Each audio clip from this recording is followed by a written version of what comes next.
you just have such low base stats and stat gains that OD can hit you like 2 or 3 times with that with the Arcane Orb, and you're just at 20% HP. I mean, I suppose that that's true for a lot of heroes, but for Weaver, he really wants to get in people's face, and there's those couple of seconds where he's not in Sakuchi, where he's just bullying you, and the thing with this hero is he trades very effectively with you because he has the double attack and he has the minus armor of the bugs that he puts on you.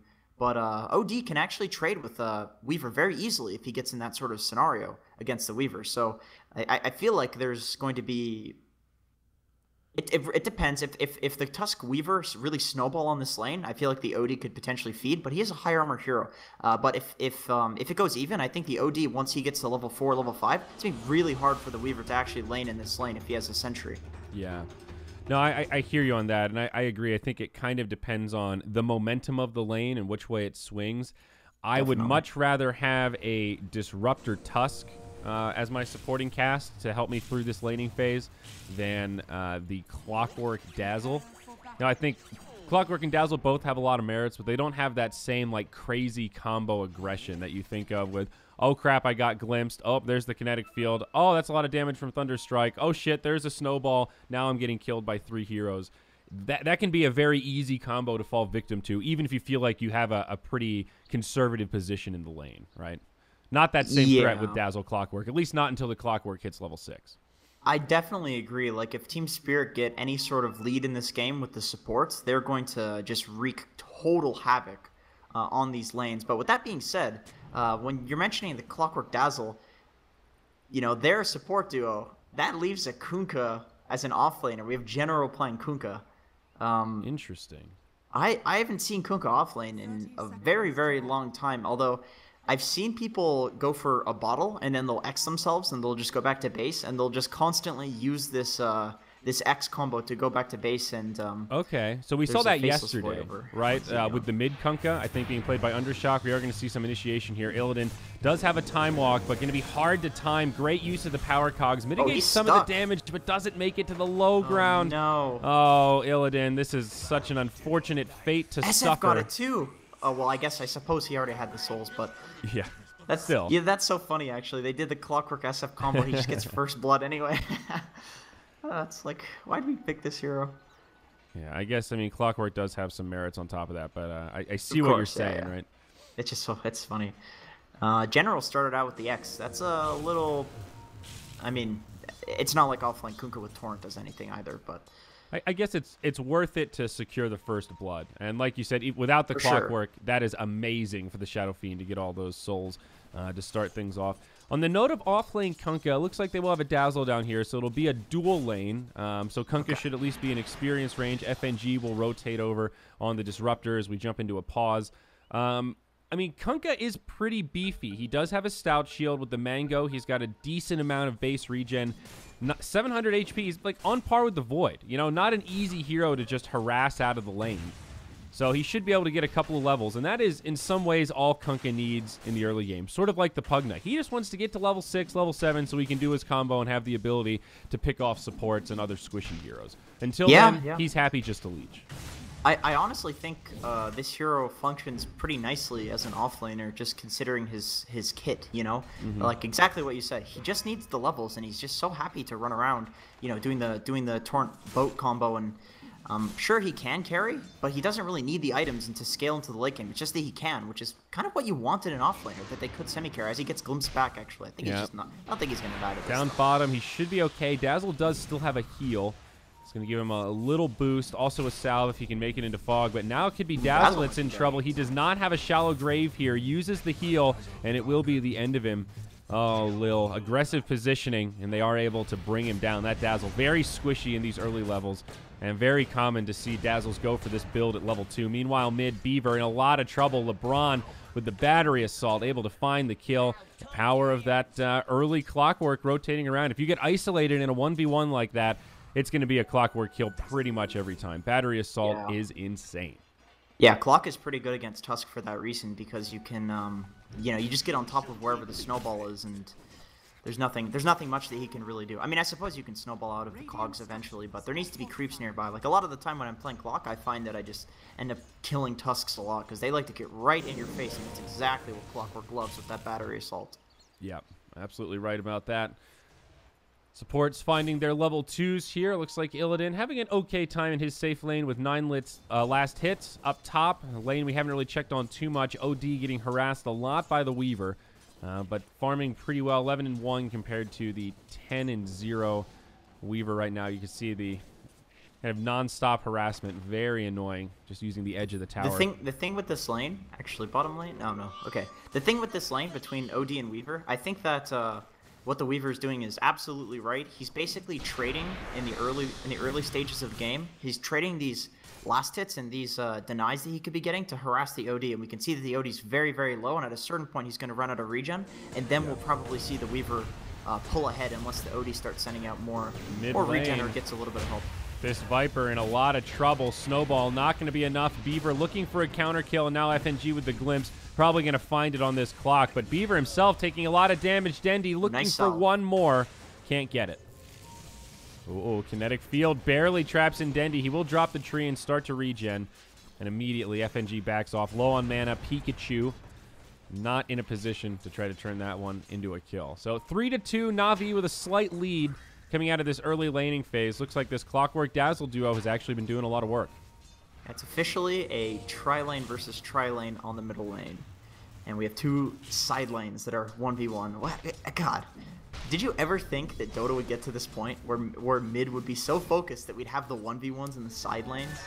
I guess for a long time, not really, but it makes sense in some ways. You know, mid's always been that flashier lane where the really high skill cap players like to go. The players that have that mentality, it's not enough to win. I also want to make you feel bad about it. We'll see Illidan. He's going to be feeling bad as well. The double damage Clockwork, now the X.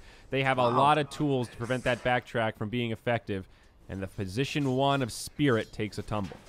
You know, I wish I said it, but I was going to say, when the Disruptor TP'd mid, actually, they're going on Dendy on the middle lane. That's a really ballsy snowball. But hey, Clockwork's still here. He's got a little bit of time left on this double damage, and I don't know. Battery Assault up in 1 second. Beaver needs to be a little bit careful here. They will bring him down. Dendy catches him with a raise. And LeBron going to be able to survive here. Low on HP, but will make it back to safety. Very nicely done. Navi knowing their limits there after what started as a gank attempt on their Shadow Fiend. Very, very aggressive, but it's always so tempting against an SF because he's a very squishy hero that you really, really want to take those souls away from. So I can definitely understand the aggression there, especially when you're playing a Tusk versus an SF. It's a very good hero at killing the SF, but a little bit too ballsy, and the Clockwork is in the right position with the double damage. But I was going to say, with the Disruptor TPing mid, leaving this you know, Illidan on Void in the safe lane is, I mean, it is a Void, but it's still. I mean, this is a 1v1 in the safe lane, right? Like, Kunkka's getting way too much out of this lane, and that's kind of the problem when you're TP rotating. And sure, they got a kill originally when they killed the Clockwork, but God, the Illidan dying so much in this game is really, really bad as they actually go on Dendy mid. Yeah. Now Dazzle's TPing.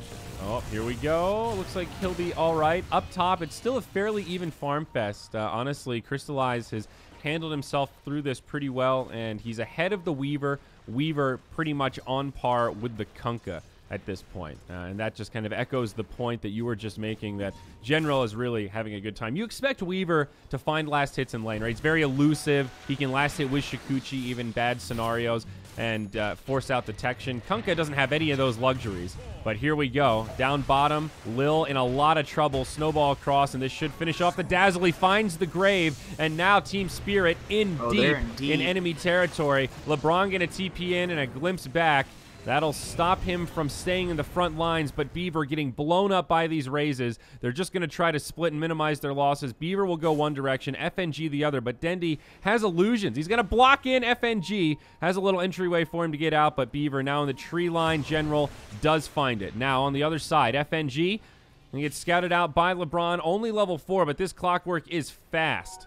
He's catching up. He does have that movement speed advantage. Remember, there is a cast point on Battery Assault, so realizes he won't be able to close the gap.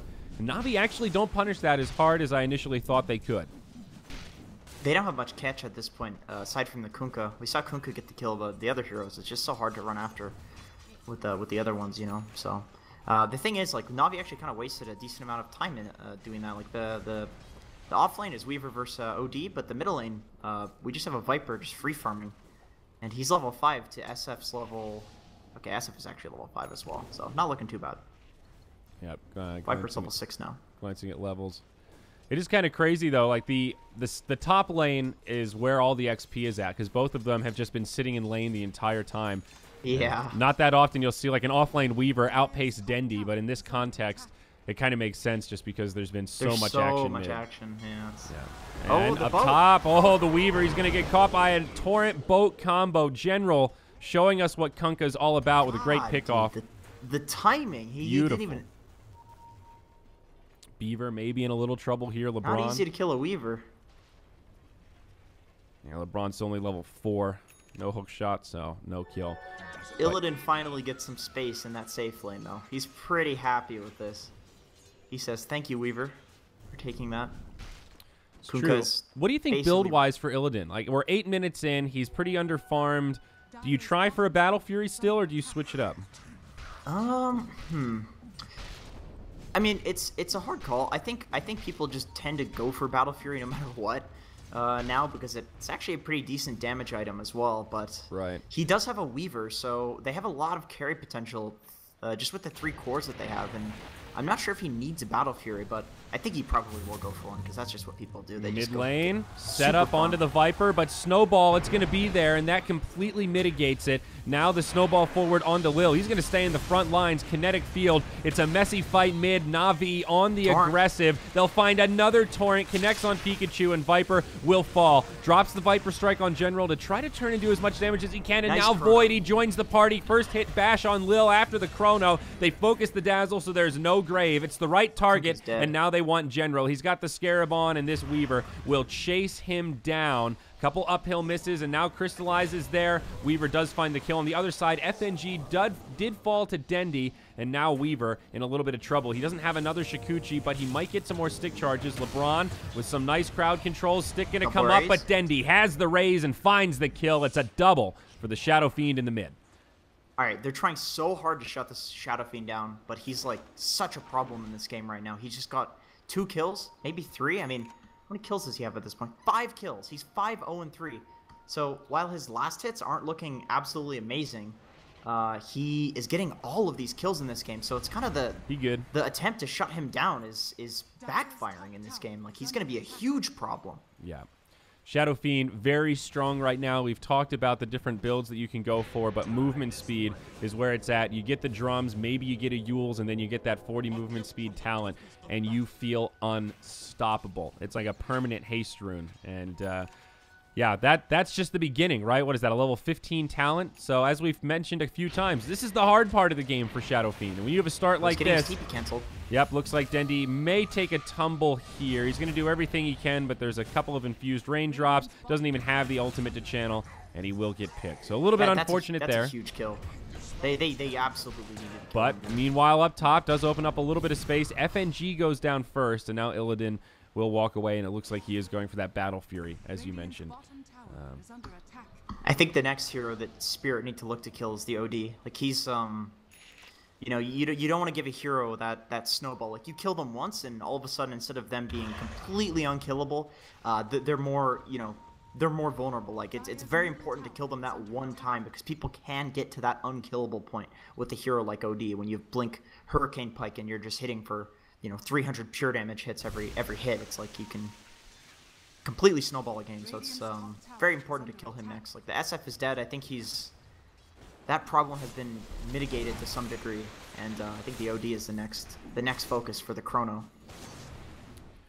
These offlaners have been doing insanely good rotations. I mean, despite being on 2 like semi-carry heroes on the Weaver and Kunkka, Weaver's like mid all the time, getting kills. The Kunkka, like, Jesus, look at the torrents that he's hitting. Just the you know, without even the X, like, he's hitting all these torrents and just ganking very, very well on these like non-traditional offlaners, but playing still kind of that supporty ganking offlane role with these heroes that aren't traditionally played like that. Yeah, I mean, it's still an incredibly even game. Navi have gotten the better of these skirmishes. 11-5 is a pretty wide gap, but the actual net worth lead is still pretty low, especially with that pickoff on the Shadow Fiend. And Illidan has really gotten a lot of space to recover. There was a window there like 3 or 4 minutes ago where it felt like, okay, this Void is really behind pace. And now his GPM has really improved. He's about even with Dendi and but not he just far behind.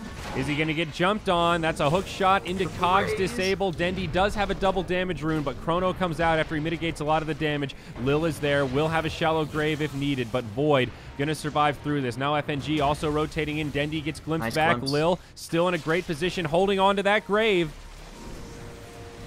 Weaver in the back line. Dendi in a little bit of trouble, has the double damage rune, but Weaver still alive. This is so chaotic, but Dendi survives through all of it.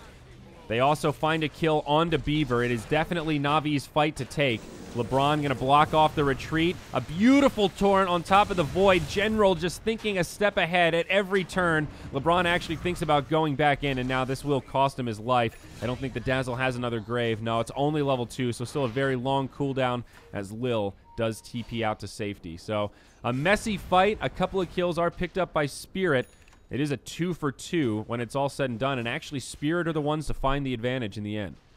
Lil had such an insane amount of composure in that fight, and Dendi trusting Lil to grave him when it was absolutely necessary. Like he almost didn't grave Dendi at all in that fight because he was waiting to bait with the Shadow Fiend kill. He was baiting the Weaver, and it turned out to, I mean, the fight was in Navi's favor because of that. I mean, it was really, really nicely played by Lil on this Dazzle, although it could have gone very, very poorly if he was, you know, any mechanically less skilled, but, you know, clearly with Lil, that's not going to be an issue. He got the grave off right at the last fraction of a second where it saved Dendi. Smoke rotation. They're going to bump into the Weaver. Time lapse immediately into the dream for Spirit in that scenario. The one hero who can break the smoke and then get away from it scot-free. LeBron misses the hook shot, looking for Beaver perhaps.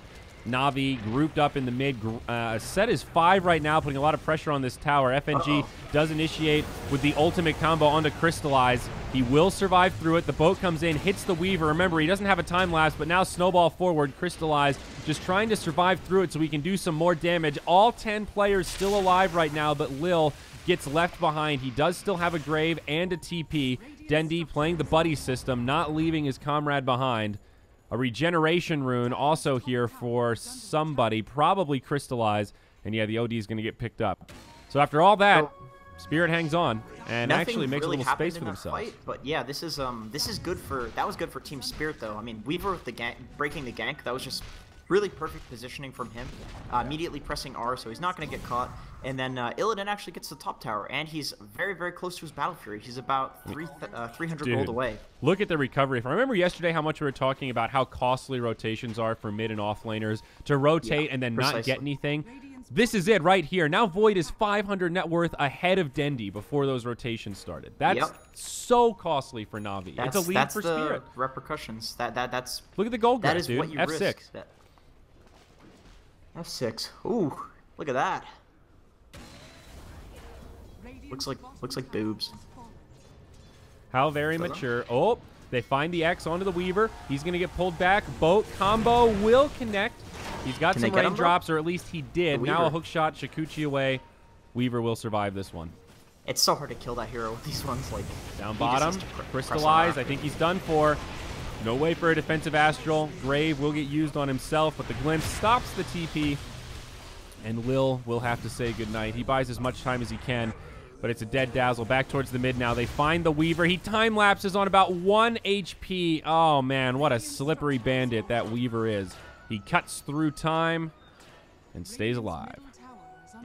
This Weaver's doing a very good job at being extremely annoying in this game.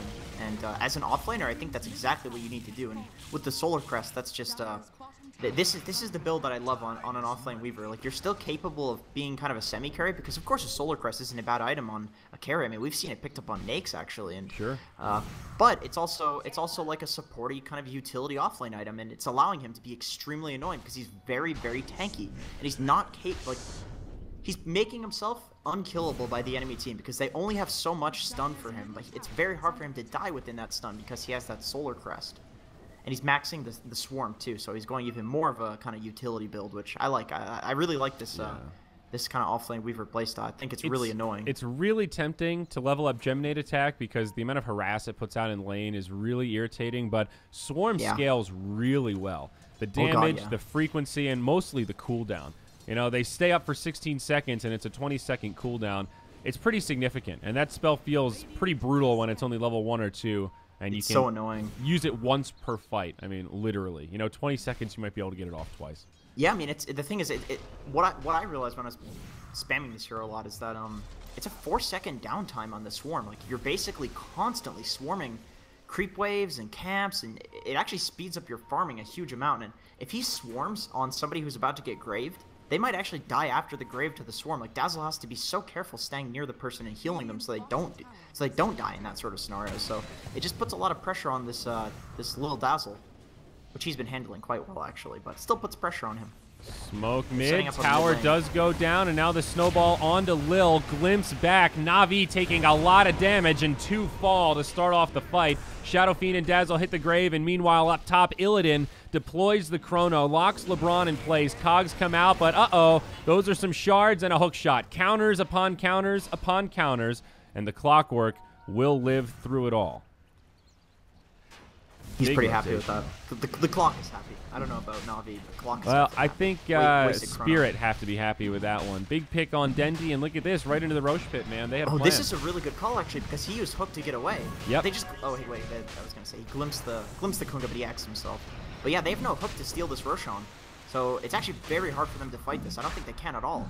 It's such a good call by Team Spirit, actually. Yeah, and they can kill it just fast enough. You know, I like the positioning, right? Like FNG as well as the Viper take a very aggressive posture. FNG gets Navi's blown still up. looking to fight, though. He will pay with his life, and now they might actually have the advantage. Everyone on Spirit, low on mana, running low on cooldowns. Beaver's also going to get left behind. He gets locked in by Shards and Cogs. Both supports of Team Spirit fall. The end, I think they're still pretty happy with that, though, if they don't take any additional casualties. Weaver going to get hit by the Kunkka combo. There's no boat, however, and he's just going to time-lapse back. He does get hit. Clock has Hook, though. He's not going to go for it. That's pretty ballsy. Yeah, I mean, he does have a sentry, but it's pretty rough. So, I mean, Navi do get some cleanup. So, looking at this graph, it's been swinging all over the place, kind of like a heart rate monitor. We'll see Illidan going in hard onto Lil. FNG comes around the backside. Lil gets brought back into the silence. He is going to make it to the edge. He'll have a grave, and he's going to get it off onto Crystallize. But Team Spirit, could they turn this? No, it's Crystallize that comes out huge. The hammer brings down 1. That'll be the Aegis, and now they're going to try to get out of dodge. The Banish buying them some time. But Illidan jumps forward. They're going to try to split. Lil out of cooldowns. He does have a TP, but thinking about juking in the fog there. Going for the big plays, but couldn't quite find it. Another fight was on the backside. It looks like LeBron did die to the Weaver, and they killed each other. So a very destructive fight. 5 die on the side of Spirit, 4 die on the side of Navi, but it was an Aegis of the Immortal. So nothing lost for the Faceless Void. What a game, dude. This is just game 1. Once again, Lil with the perfect timing on the grave. In the other scenarios where he was holding it like that, mechanically it looked pretty. You know, it was like, okay, I can appreciate that he's doing it, although it didn't do anything. In that fight, it absolutely meant the world. The OD survived for just the right amount of time to blow up the Faceless Void with that ultimate, because he got so many stacks of the Arcane Orb, because the grave came out at the perfect time. Oh, Lil is just playing this game so well. Like I understand why they picked the Dazzle now. I mean, they don't even need to combo it. This guy's just like timing these things perfectly. Well, Snowball again going to mitigate the Kunkka combo, but LeBron, he still wants to go in. It's LeBron versus 5, and not going to go too well for the Clockwork there. It's going to be a freebie. My bad. He's got big balls. But yeah, you're definitely right about the way Lil plays this Dazzle, and I think it is just an extreme comfort pick. But with the OD in particular, you know, I was talking about Shadow Fiend, get those resets, but the point you just made about OD is absolutely on point. That's 5 additional seconds for the OD to just stack up in and get to that break point where his ultimate actually made a difference. Just breaks a team fight. Yeah. Yeah, it was total Oh, jeez. That's a... Chronosphere onto Crystallize. Tanky, though. It's a 3-on-1, but Lil, he is going to be here. Shallow Grave comes out. Maybe they can still turn this. A couple seconds left. There's the Astral, the double reset, but they need some damage immediately. The shards are there, but it's not enough. God. Crystallize, he's so low. Finally glimpsed back. They will bring him down, but Lil makes them work for it. Yeah, if he survived, that would be insane. Okay, dude, you know what I just realized? OD has Astral Imprisonment for after the Grave as well. Like, this is such an annoying combo to deal with. Yep. They can just save people for so long. And then Kunkka can, like, put a torrent down pretty much on top of the OD so that you can't hit him with melee strikes afterwards. You've got Clockwork, you can push you back with Cogs. They have so much peel for this Outworld Devourer. But here we go, another fight in the mid. It's non-stop as Spirit press forward into the tier 2. OD is down, so Navi, you need to be a little bit careful here as the rest of Spirit TP out. They want to repel Dendi, it seems like. They can glimpse him back, but it's just a Tusk and a Disruptor. Weaver is coming in, but... Yeah, they can kill him with the Weaver, getting pretty low. Now the Walrus Punch, he's in a lot of trouble. It's a death on the Shadow Fiend. It's a great pick. He's very, very far away from any of his towers. Like, nobody can really help him there, but... With what was happening with his team, I can understand why he wanted to take the space and just push out the waves. But with Disruptor Tusk, you said it early in this game. Like, if you take a lead with these two supports, good God, can you take a lead? Like, it's so hard to split push against these supports, to run away from fights. Like, you know, they'll snowball you, they'll shard you, they'll punch you, they'll glimpse you back once you get away from all of that BS. Like, there's so much that they can do to prevent you from trying to take space on the map. Well, now aggressive movements coming out of Navi, potentially. They've got some pretty good wards down right now, outside of the Ancients, as well as this guy over here between the Tier 1 and the Tier 2, kind of above these farming camps. We saw that ward used a lot yesterday. I like it a lot. It just gives you a lot of intel and still sort of an unconventional spot. Which wards? The Navi's wards? Yeah. Oh yeah, those are really, really nice wards actually, especially because it's very likely that with these heroes they're going to be fighting around the Roche pit a lot. Yeah, and interesting. And those are the towers they need to take as well. Interesting build coming out of Void as well. Battle Fury going for the Lincolns, but he just stopped off for a Hyperstone. He was like, you know what? I do a lot of damage. I attack way too slow. It's either going to be an MKB or a Mjolnir. Either way, he'll eventually use it. It's a good item, you know, and it's going to up his DPS a lot. I think it's actually a pretty effective item for the cost in terms of the damage that it gives you. It's like one of the most effective, so it makes a lot of sense actually. Ooh, glimpse on the Clockwork. They're going to set up now a lot of follow-up damage just immediately into a snowball. And there's that Tusk crowd control coming in handy. Easy pick on the Clock. Secret will further their lead. Clock is kind of Spirit, rather. Clock is taking that kind of role of just running around and taking the hit for each of the kind of ganks that are happening. So yeah. Kind of like what we saw that Bane do yesterday. Yeah, exactly. There's always one. There's always somebody. Oh, Chrono. Oh, no. The shards. Wow. It biffs the whole Chrono. That was a bit of a miscommunication there from Secret. God, I did it again. Team Spirit. That's when you just get out of dodge. Yep. Well, happens to the best of us. Both looking for the catch, and Beaver kind of taking the fault for that one. Relatively long cooldown, but hey, 90 seconds. 90 more seconds to farm. That just kind of goes to show that how big the ice shards is, that the Void literally couldn't run around it for the life of him. Yeah. There's actually no path there. There was no path. No path at all. Yeah, I suppose there's a difference between, oh, okay, you made me run around this and just mitigated some of my damage, to, no, we did nothing. Yeah.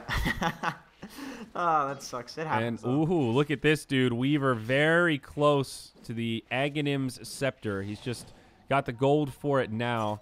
And kind of a game-changing ultimate, being able to cast that on your allies. It is the reset of resets if somebody gets caught.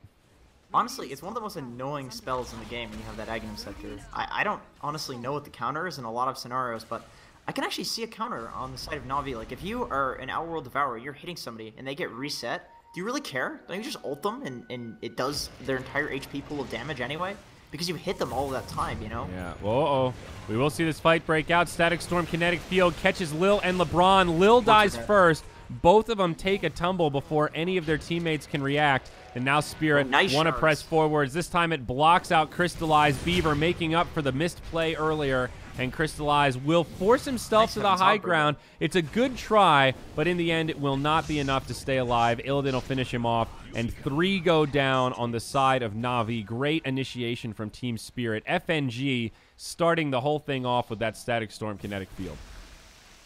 Yeah, and then those shards blocking off the OD, they got the even more prime kill. Like, the supports, I mean, it's very important to kill the supports at the start of the fight, but typically you just want to do that so that you can get the more important kills, and it's easier. And they did. So that was really, really good for them that the ice shards blocked off the OD, and the OD just... He knew he was dead as soon as that happened. He was just trying to waste time. Man, this really is falling apart quickly for Na'Vi, though. Only 27 minutes in. This lead is not insurmountable. It just feels like Secret are completely controlling the tempo. That last fight was without a chrono, right? They knew chrono was on cooldown, and still Team Spirit were able to find that great initiation and pick off 3 without really losing anything except cooldown. So now that they've got everything available, Static Storm up in about 5, they're going to move into this Tier 2, and they're going to keep the pressure on. Yeah. During this whole time, though, Dandy has been taking the space. He has a full Black King bar coming out on the Courier. So I think that it's a good timing to look to fight. Viper does have a BKB as well. I suppose they can chrono Dandy, but they aren't going to necessarily know that he has the BKB unless they see him before the fight actually starts. So Void might chrono somebody else, and if he has that BKB, he could do a lot of damage. And OD is close to his BKB as well. So yeah, like you said, not insurmountable for them. I think that was Lil trying to TP home, just gets caught by the glimpse. That's an easy interrupt. Roshan has respawned, scouted out by the Clockwork, who does Rocket Flare. So they know. I think right now Spirit are thinking, what are they going to do? Dazzle's down. He's been such a key part of their team fight. This feels like a relatively safe endeavor. More Rocket Flares coming in, but Na'Vi not really moving quickly enough to actually counteract this I like Roche. the positioning LeBron is trying to get on this. Like, he could actually get a hook on this, but...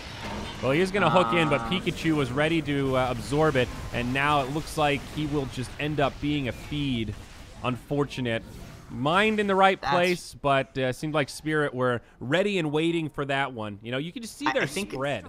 Very I think hard. that was actually just Pikachu walking out to just go farm. He was just like, oh, Roche is done, la-di-da-di-da, and he blocks the hook of LeBron just because. I mean, better lucky than good sometimes, I suppose, right?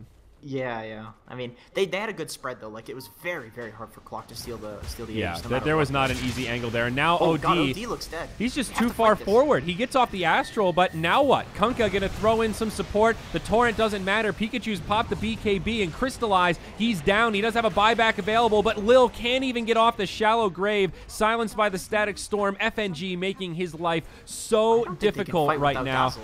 High ground siege continues. There is a cheese on the Viper. Remember, Dendi does have this fresh BKB, so maybe an option for Na'Vi, but they are going to hold on. No buyback used by the OD. Maybe trying to fake it and make it appear like he doesn't have one so that they can hopefully bait Spirit into an overcommitment. But Chrono onto Dendi. Hook shot in. Now the boat. That's the counteraction from Kunkka we were talking about. It does keep his teammates alive, but now LeBron possibly in some trouble. Void barely survives, but does time walk back. They lose Beaver instead. Pikachu taking a lot of damage. He's already eaten the cheese. A lot of stick charges, trying to go blow for blow with Crystallize. The buyback has been used, and now Na'Vi are starting to clean house. FNG also very low, gets left behind, caught by an X. The Weaver goes in hard, tries to finish off a ward instead of Dendi. FNG falls, and now Illidan back to life and trying to retreat. General would have fallen, but a great grave from Lil. Na'Vi with an amazing hold. General will still fall at the end. That's pretty unfortunate, but, I mean, even minimal damage done to this tower. They used a glyph. They did have to use a buyback that the teamfight recap won't help with, but Spirit get repelled.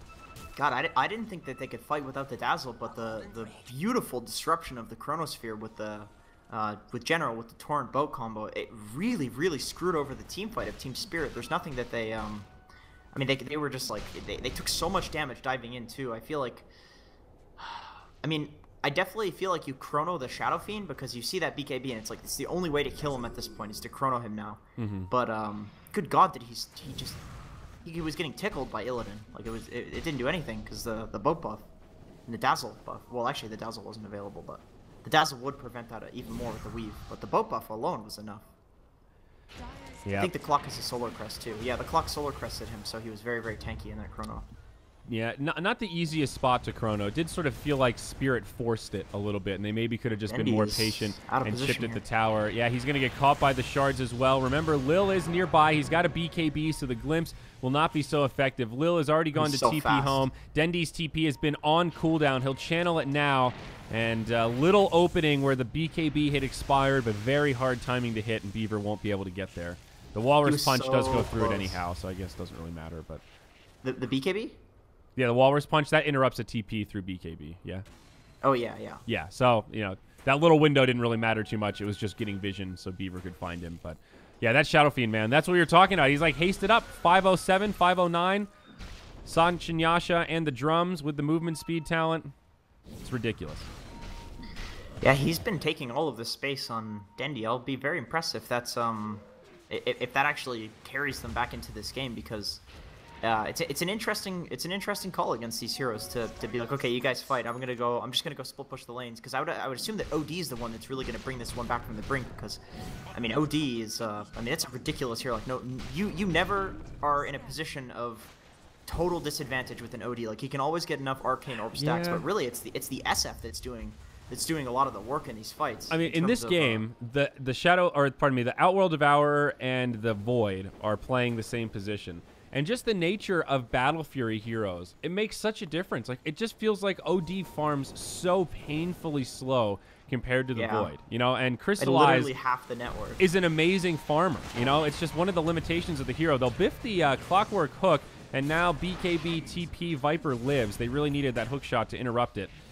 And miscommunication there from Na'Vi, looks like. So, and it's just so much easier for the Void to kind of mindlessly farm in the jungle. Down bottom, LeBron going to get caught by the Static Storm Kinetic Field. That should be a kill. And on the other side, it's a Chronosphere onto Dendy. He is going to survive long enough to BKB. Beaver goes in onto Lil, and they will bring him down before a shallow grave can come. Dendy does live as he makes it back up to the high ground, but he is low on HP and still had to BKB anyway. I wonder if Illidan is waiting to potentially turn this Hyperstone into either a Monkey King Bar or an Assault Cuirass, depending on what Dendy's next item is. It's pretty wild to see just a straight-up casual Hyperstone, though. He built an entire Lincoln's and Butterfly after he picked it up.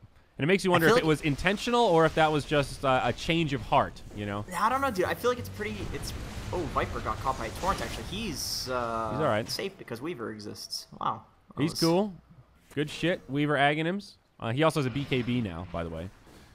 Yeah, he can be a little bit more annoying in these fights. He was kind of blowing up to the OD. He wasn't too happy about that, so he goes for the BKB. Despite not actually doing very much damage himself, he's just wants to be a little bit more annoying and in the face. Like, he can kill the supports of Na'Vi, that's for sure. But the cores, well, he's really just a scarab at this point, putting the swarm on people.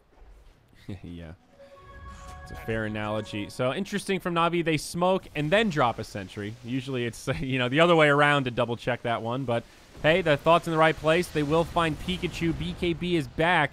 The jig is up in terms of this smoke. They drop another sentry. FNG puts down the wall that you shall not pass. They have to use the defensive Astral. Pikachu will probably die here, but it's an entire 5-man rotation. Illidan actually comes in now. He uses the BKB. Chrono down for another 10. FNG going to get left behind. It's an awkward fight for Spirit. LeBron, he'll get defensively astraled again, and Illidan backing up the reinitiation. There's the Chrono. He wants Crystallized, but this Solar Crest is doing some work. It does absolutely nothing. A very sloppy initiation for Na'Vi, but in the end, it works out. They might even get a Weaver on top of this. He does have a BKB still, but no TP, so a tough one to get away from. He will use the BKB now. That stops the X right into the Requiem of Souls, which probably would have been a kill. So good use of the BKB, but time-lapse backwards. He gets X'd immediately. Oh, that's so unfortunate. And the Weaver will fall. Beautifully played by Na'Vi in the end. I can't believe they killed him without any detection. They just guessed the way that he was going to go and kept vision for the Kunkka to X. That was nice team play, actually, because they ran in like a bunch of different directions that he possibly could have gone, and the Kunkka just got a free X on him because everybody was giving vision for him. So I think the big problem there for Spirit was Chrono not being available when they needed it. You know, it was just a couple seconds off cooldown. They may get a freebie onto LeBron, hook shot away, and he lives. Illidan hungry to pursue. Kind of a risky endeavor, and he will head back to high ground. But that was really the big problem. And now with the is... MKB, Void will actually be able to do some damage. Okay, you know? yeah, that's why I think that he was holding this Hyperstone, because he could either build it into an AC if there's no problem with the evasion, or he could build it into a Monkey King bar if there's a problem. There's a huge problem. Oh, Biver is dead. No, Biver. That would be, yeah, it's Beaver. That would be the Tusk. Glimpse back onto Lil. Kind of an awkward ring around the rosy. Illidan will try to finish off Lil. FNG does manage to get off the ultimate, but Spirit just running in one at a time, forced to use the BKB now. There is a Chrono available. He's going to try to focus down Crystallize. There is an Astral immediately after this. It's going to be close, but the bashes are there, and Illidan finds the kill. A little bit of Lady Luck on his side as he finds another bash onto Dendi, but Dendi on the run. He does have an E-Blade. Illidan, the Bash Lord, gets a triple, and this sloppy fight now goes the way of Team Spirit. The recovery is real, and it's amazing what you can do when you've got Chrono when you need it. The Clockwork wasn't able to put the Solar Crest in that fight. The boat didn't come out on the Chronosphere, so... Well, they used it to kill the Tusk, so he didn't have it anymore. That was part of what made that such a weird, sloppy engagement. They used the OD ult and the boat just to kill the Tusk. Yeah. I think without both of those things, though, Illidan's just going to go to town. But they've been timing it so nicely prior to that fight, just really making those two things available for presumably Dendi when he gets chronoed, because the BKB, but not in that fight. It went really, really well for Team Spirit because of it. Now Navi in some trouble. It's still a 10k net worth lead. Barracks exposed. There is a glyph available for Navi, also a buyback on the Shadow Fiend, but no buyback on Crystallize. So it looks like melee Barracks will be all they want, and Spirit will not press their luck any further. Instead, they're going to retreat, maybe head towards the Roche pit, but the big boy has not respawned yet. This is a really good call, though. They're timing this. They have the timer, and they know that Roche is respawning as these cores are respawning on the side of Navi, and they don't want to... They clearly didn't want to buy back for that rack, so they're like, okay, we're going to go take Roche on. Unfortunately, it's not a good timing because it just respawned. But that would have been a really, really nice play otherwise, because they would have taken a free Roshan and maybe forced the buybacks, because clearly they weren't buying back on the racks. So who's to say that they would buy back for the Roshan? So they could have gotten a free Aegis, but at this point now there's the cores are now alive on the side of Navi, so they can actually fight this.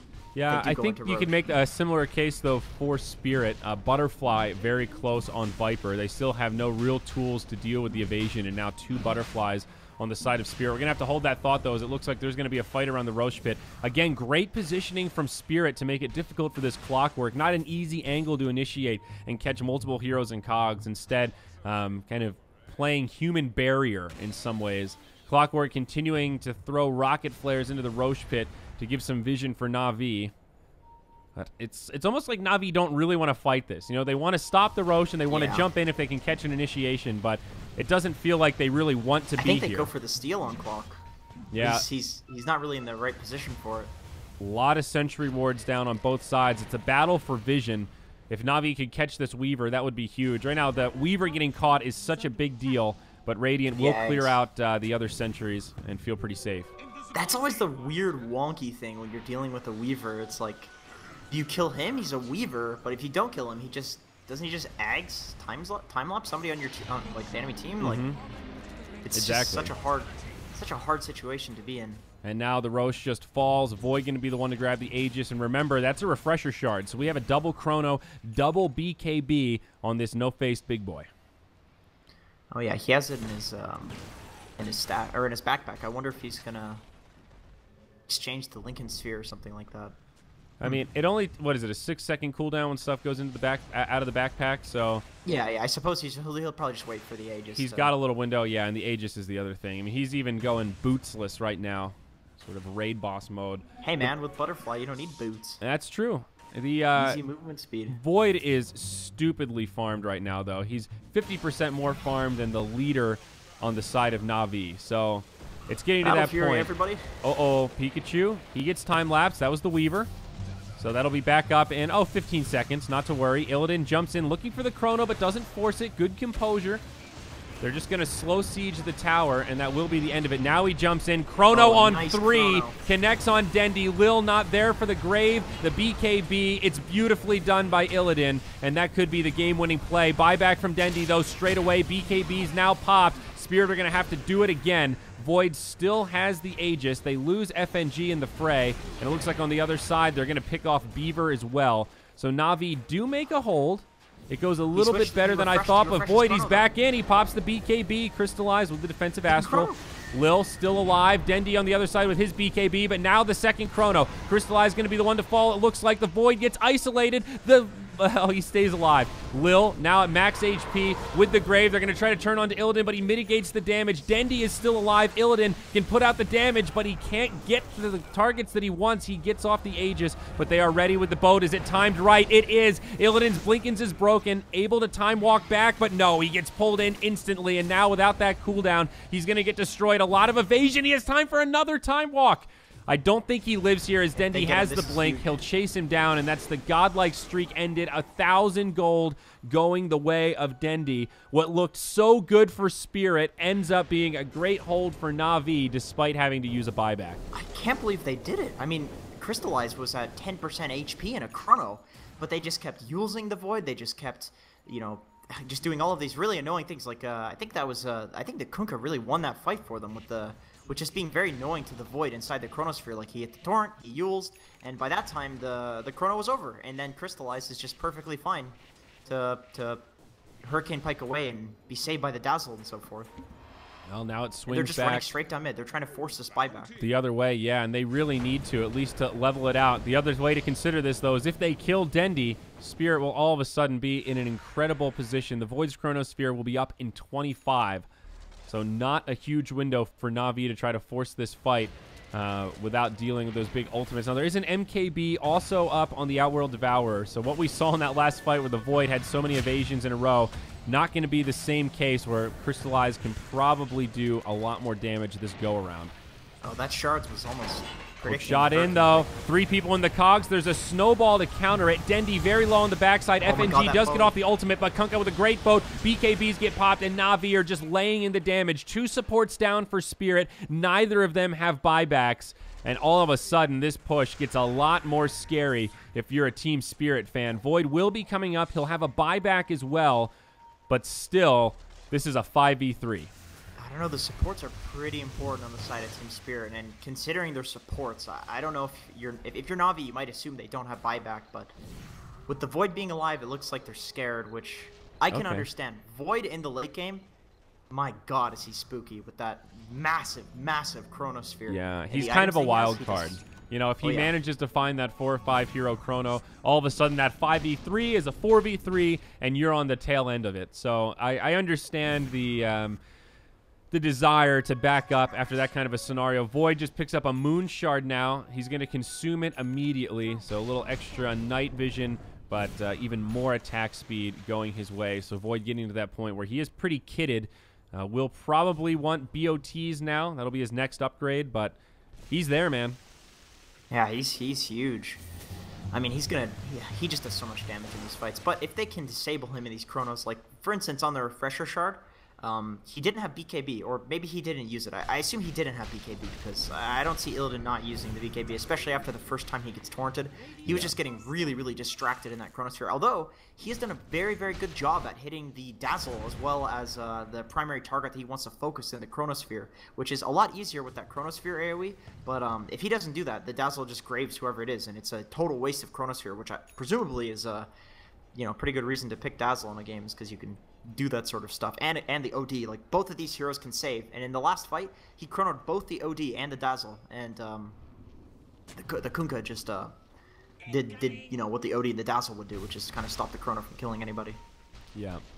Lil now with a blink dagger, so that will help the general equation you're discussing right now. He'll be able to sit further back and then blink in to get off those graves. I think going to be much more challenging for the Faceless Void to be able to just land those easy 2 or 3 hero Chronos and catch Lil inside. And I like that pickup. Yeah. He needs to stand so far away. Like, he just keeps getting caught inside the Chrono, which I don't blame him, because for God's sakes, that Chronosphere is basically the size of the map. But If he's out of the chrono, it's just a wait. It's just almost a waste of chrono because he can just glimmer the person after he graves them in the chrono. Yeah, and with an OD, like if they protect the OD for 10 seconds of hitting, OD will one-hit them all with Sanity's Eclipse. It's just how this hero functions in the late game.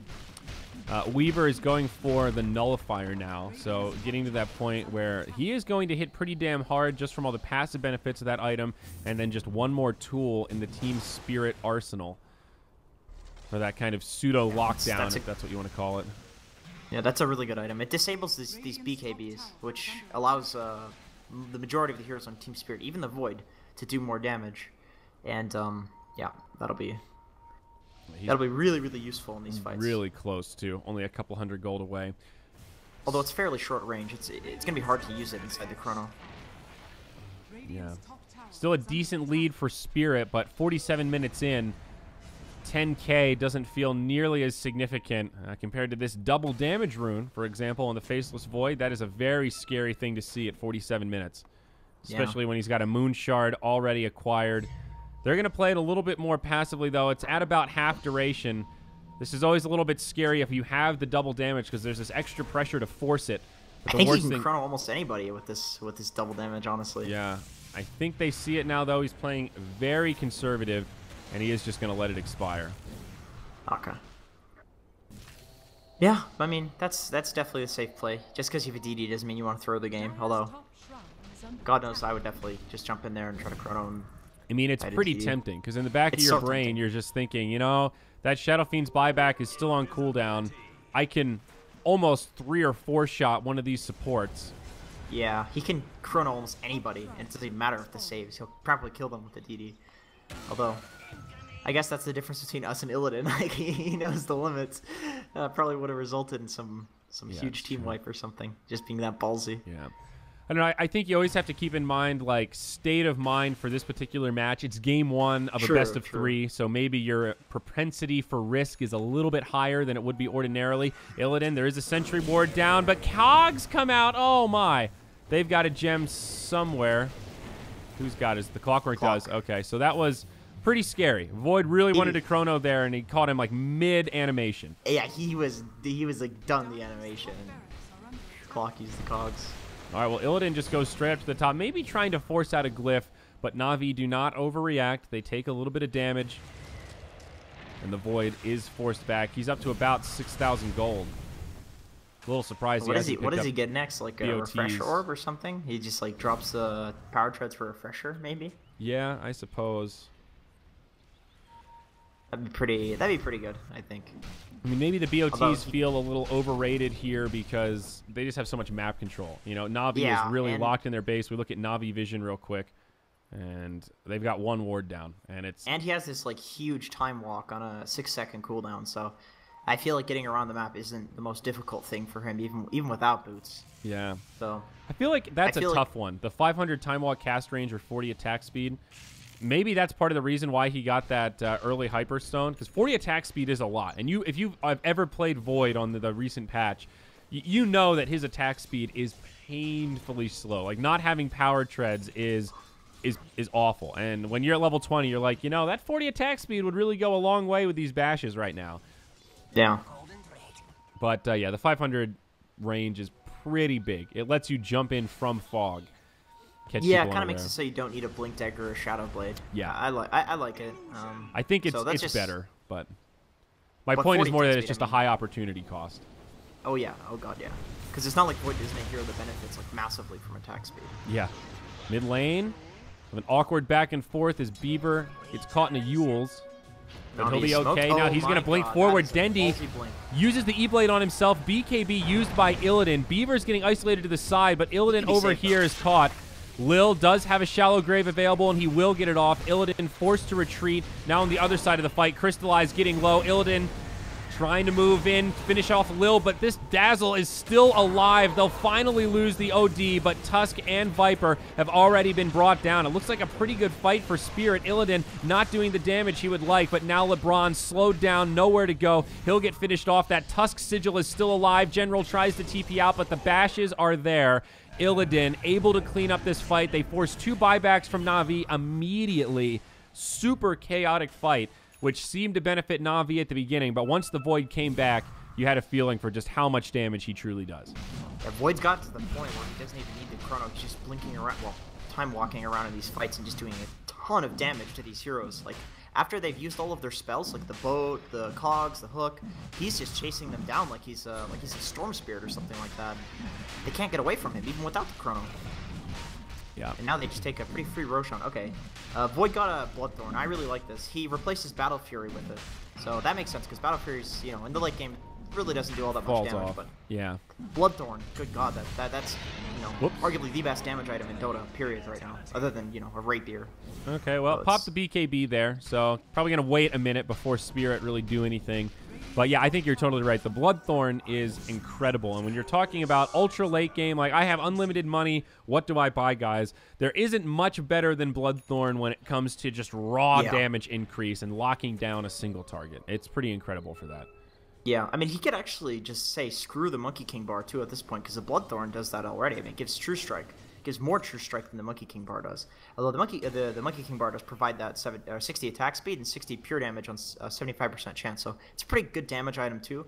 But he could replace this with like an Assault Cuirass or something like that and just do like way more damage. So he still has potential to grow in this game with the Bloodthorn pickup. For sure. And Void hanging on to both the Cheese and the Refresher Shard at this point. 2 buybacks used. What else is available? Shadow Fiend has one. And it looks like Kunkka has one, and I think that's it. Dazzle short on gold right now, kind of as you would expect. OD bought back, so. Yeah, OD's on cooldown.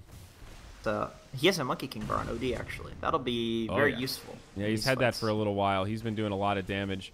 Looks like Gem in the inventory of FNG, so vision control going the way of Spirit. Illidan in the front line, smoked up. May be aggressive with this chrono because he has 2. It looks like they'll just finish off the barracks. Kunkka being a little bit cheeky. And he just one-hit FNG. He just one-hit him. Holy shit. Yeah, he's dead. But now Illidan, he goes in with the chrono, has to focus on LeBron, pops the BKB as the boat flies through. Crystallize going to BKB also. They really want this OD. Walrus punch from Beaver, but now he's in really deep. It's an awkward fight from Spirit. I don't think they were ready for their Disruptor to just get obliterated like that. It happened so fast. I was like, okay, Kunkka's going to go in with his little X. That's nice. You're clearing out some creep waves. And the Disruptor he just fucking died. I was sitting there, I was like, what happened? How did that happen? And I just looked at Kunkka. He's a Rapier. And he crit too, I think. Holy shit. How did I miss that Rapier? He must have just picked that up. Okay, well, that explains it. They can win. They can for sure win this with this Kunkka Rapier. Dude. So of all the heroes, right, you think about who are the best Rapier carriers. Medusa's up there because she's got split shot. Anybody with a crit is going to be pretty darn good. But the way Kunkka works and his ability to X himself, jump in, and then just get pulled back with basically 0 risk, and then also do an insane amount of damage if he gets lucky with the crit on a Tidebringer. It's absurd. And it's, what, a 4-second cooldown? I mean, this is... The way General is like positioned in this game as an offlaner, he can just keep doing that. You know, this is one of, I think the ratio of damage output with this Rapier to risk associated with it is off the charts. You know, Medusa can do a lot of damage with it, but she has to be in the front lines. Look at the talent that he got at level 25. Oh yeah. Pretty serious stuff. If you're Team Spirit, you're kind of thinking, okay, maybe we'd be a little bit more careful because, oh god, did you see how aggressively the Disruptor was positioning, kind of just baiting, like, this is our game, we're in control, and then he's just like that, he's gone. But it's still insane. Like, so 20k net worth lead, 1 lane of barracks down, 1.5. You know, who cares about that? But Spirit are well positioned just in terms of they've got a Refresher Shard, they've got a Cheese, like, and here we go, Illidan, he's gonna jump in, they're gonna find Lil.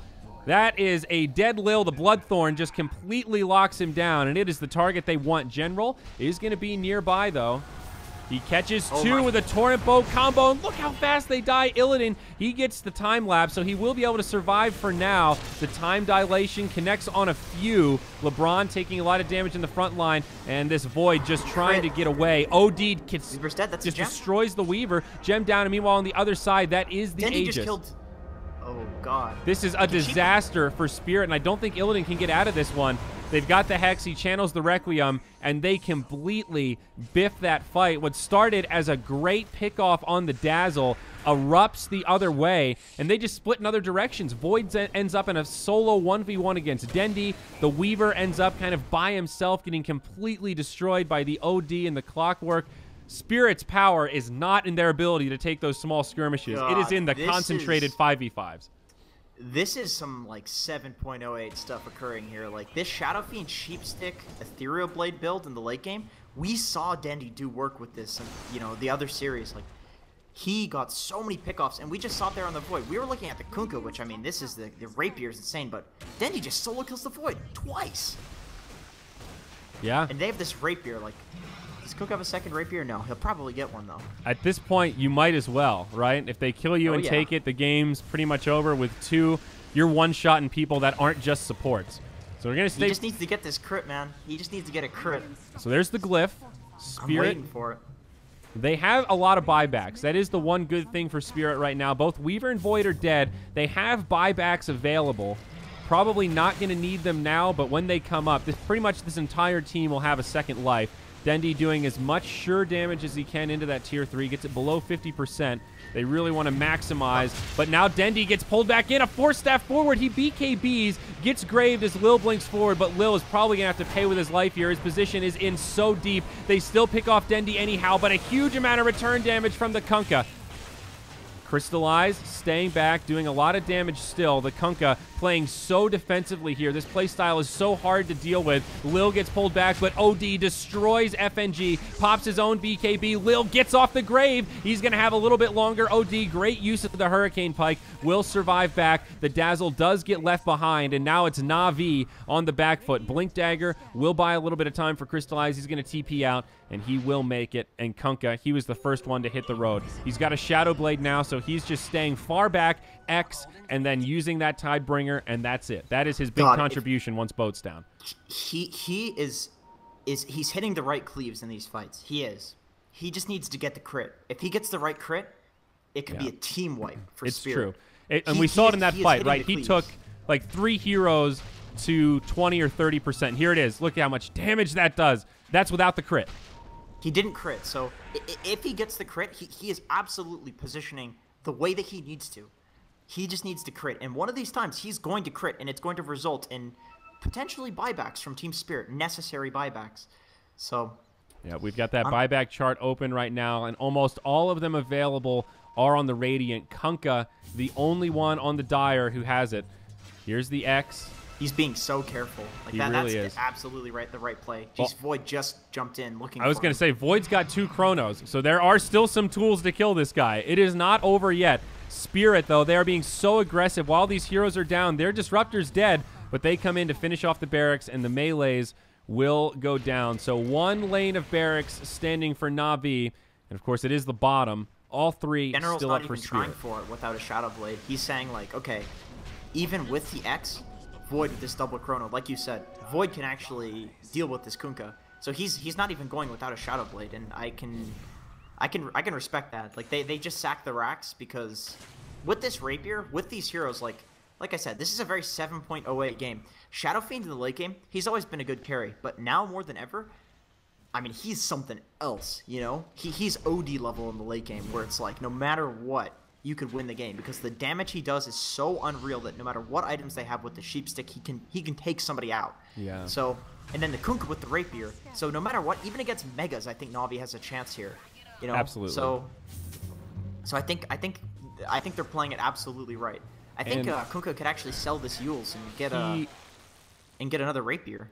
Yeah, I was thinking the same thing. We're in territory. He's got 6,600, and we'll have to sell something for that item slot. So it's a little scary to dump the Yules, but the way he's using the Shadow Blade, I don't know that he's really used the Yules that defensively anyway. Pressing further out, though. The Yules, I think, was originally for the Faceless Void time dilation because Kunkka has such low cooldowns on his spells, and it's very annoying to be dilated on that hero. Like, he uses all the spells in a combo, so... but now he's not getting dilated because it doesn't even matter, you know? He's just going in for a fraction of a second and then Xing himself back. So I don't think that the Yules is absolutely necessary, but... Correct. I think if he saves the money, he can have another Rapier if he dies as well. Like, it's very safe. All right, there's the time lapse. So that's the craziest part about this. They have one of the best counters to this. 16-second cooldown time lapse. Pikachu takes that huge burst. He's just healed up. Yeah, Costs the Weaver basically nothing. Yep. So part of what's made this such an insane stalemate. Like, Spirit are still positioned so well. 20k net worth lead, 2 lanes of barracks down. I think they still have this refresher shard and a regular refresher on the Void now. So Void has 3 Chronos in this next team fight. We are on the cusp. Like, either way, it's like Kunkka could get a crit and just rampage the whole team, or Spirit could find that initiation and just have 3 Chronos and say, you know what, there are 3 shitty Chronos with only 1 hero, but those are 3 kills because I have so much time of just Void beating on people. That's 15 seconds. This is where Dota gets to the point where you have no... Oh, God, the Kunkka walks out. There's going to be a ward there, and they're going to have a lot of damage. They're going to bring him down. That's a Rapier on the deck. They're pinging out the Rapier. No one's picked it up yet. Instant buyback from the Kunkka. They start hitting the tier 3, and the Rapier's still down. They give it to Pikachu. Well? Oh, God, the counter. They really, really played that well with the Yules into Disruptor combo. Because he can't X, he can't BKB, he can't Yules. The Disruptor ulti, it's an AoE Doom. He can't use items. Yep, Disruptor Aghanims, dude. That might actually be the game winner. General back in the front lines. And he's got another Rapier queued up, but that buyback hurts so much. Pikachu just going for the Megas here. Illidan now jumps in as the boat flies overhead. BKB's used by everyone that's got him. Illidan's already refreshed the second Chrono. He's going to drop it down. But is he actually going to find these kills? Lil was there. He still has the shard in the inventory. Crystallized dies, but he buys back straight away, and this looks like it might be the end for Na'Vi. They're using all of the buybacks that they can, but Illidan is just too big.